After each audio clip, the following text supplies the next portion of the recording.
Le processus, en fait, moi j'ai toujours pensé que il fallait faire des raisins avant de faire du vin.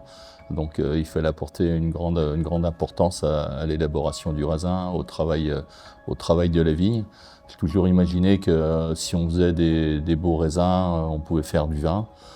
Voilà, avec du raisin, on fait du vin, avec de la courge, on fait du vin de courge. Donc l'idée, c'était de dire, voilà, on apporte beaucoup d'attention à la maîtrise du raisin.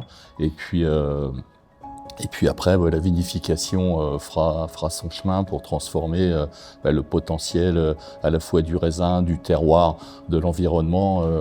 La vinification fera son chemin, quoi.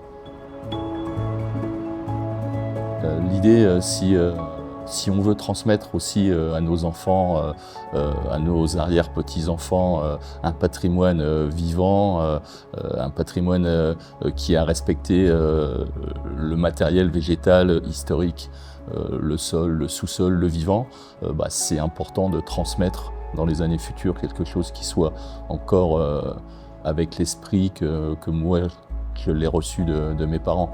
Donc oui. Faire attention, l'environnement, voilà, maîtriser tout un peu cet écosystème qui permet à la vigne de s'exprimer et au vin de transmettre l'image du terroir.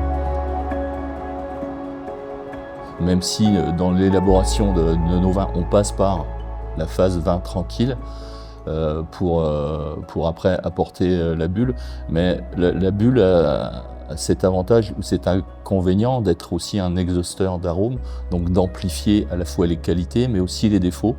Donc il faut faire très attention à ce que la bulle nous transmette plutôt les qualités, ou en tout cas plutôt la typicité du sol et du sous-sol. Après, moi, je crois beaucoup à la vie du sol et aux oligo-éléments, ça veut dire aux différentes concentrations des oligo-éléments dans le sol. Pour moi, c'est certainement ce qui fait la différence entre un sol vivant, un sol pauvre, un sol profond. Mais en tout cas, l'identité du terroir, elle passe par ces différentes concentrations d'oligo-éléments dans le sol et dans le sous-sol. La dégustation géosensorielle, c'est une approche un peu différente de la dégustation. En fait, on a plein d'outils pour essayer de décrire le vin.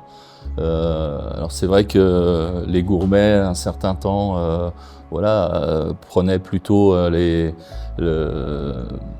étaient dans les caves, peu de lumière, avec des tasses de vin, donc ils étaient plutôt sur le toucher de bouche. Voilà. Puis après est arrivée une autre façon de déguster avec le verre, avec le nez, et peut-être qu'on a un peu trop développé, et aujourd'hui on ne parle plus que de ça. Elle n'est pas forcément comprise par tout le monde aussi, donc c'est une autre façon d'approcher le vin et de communiquer avec tout le monde des sensations, et je trouve que dans les sensations, dans le ressenti, peut-être que chaque individu est plus apte à pouvoir présenter ces mots-là. Donc le toucher, voilà, c'est ce qu'on fait quand même au quotidien. On touche facilement, on caresse, et avec le vin, peut-être qu'on peut aussi comprendre le vin avec ces mots-là.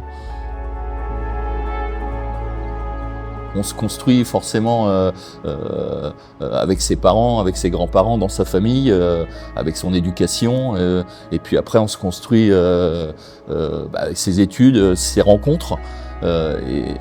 Et au contact de gens qui sont passionnés comme vous, comme nous, finalement on peut échanger plein de choses. Et en fait l'intérêt de ces rencontres, c'est de pouvoir avoir des discussions à bâton rompu,